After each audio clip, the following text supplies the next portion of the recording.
All right, we're working on the Chapter 18 review. And I'm going to hit on a lot of the questions that are asked the most often. So the first question that's asked most often is number 3 here, where you get this switch that could connect all 3 places. So which one of these connections will provide a complete circuit? So here I redrew it so I could draw on it. Okay, so A, B, and C are our 3 choices. A. If we connect to A, with our circuits, we always want to make a through street, and this is a more of a cul-de-sac. So look, you go around here with your loop, but the battery is not included in the loop, so A would not work. If instead we connect out to B, ignore this. We connect out to B. Well, now we have a loop that has the battery, this resistor, and back to the battery. So that'd be just fine. B would be fine. And then for C, ignore B. Okay. Now we can do the outer loop. Battery, resistor, back through to this resistor and up. And so this outer loop would be good. So both B and C work.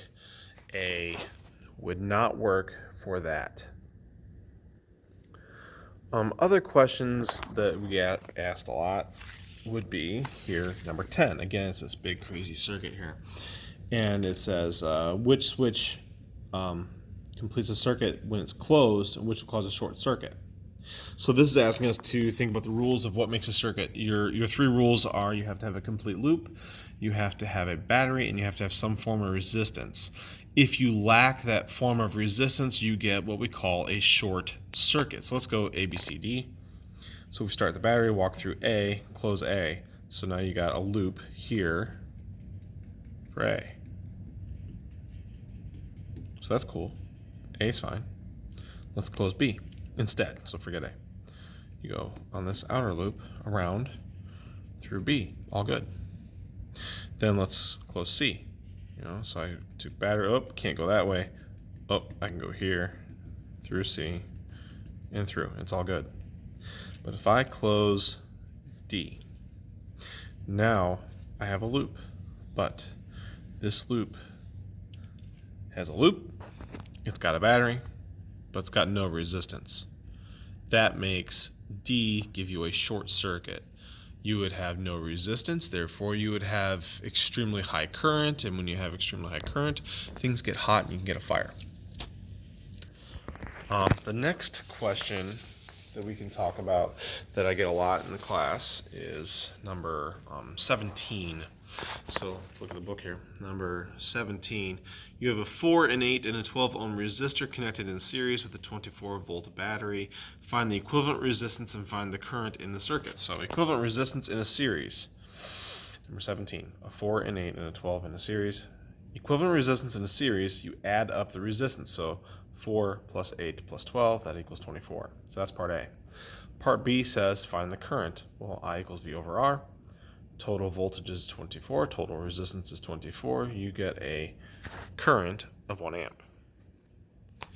18 says you have the same resistors, 4, 8, and 12, but now they're in parallel. So here we are, look at this. Now to do our parallel math, we have to do that whole 1 over R equals 1 over R plus 1 over R plus 1 over R. So you see I have 1 over 4 plus 1 over 8 plus 1 over 12. And then I decided to go fractions on this one. So I went 6 over 24 for the quarter, 3 over 24 for the eighth, and 2 over 24 for the 12th. Add those up. 6 plus 3 plus 2 is the 11 24ths, but then that equals 1 over R. So we have to take the reciprocal, and 24 elevenths comes out to be the answer. Now, I didn't bother calculating that, but 24 elevenths is going to be ever so slightly over 2. Then it says, find the current in the battery. So that'd be your total current.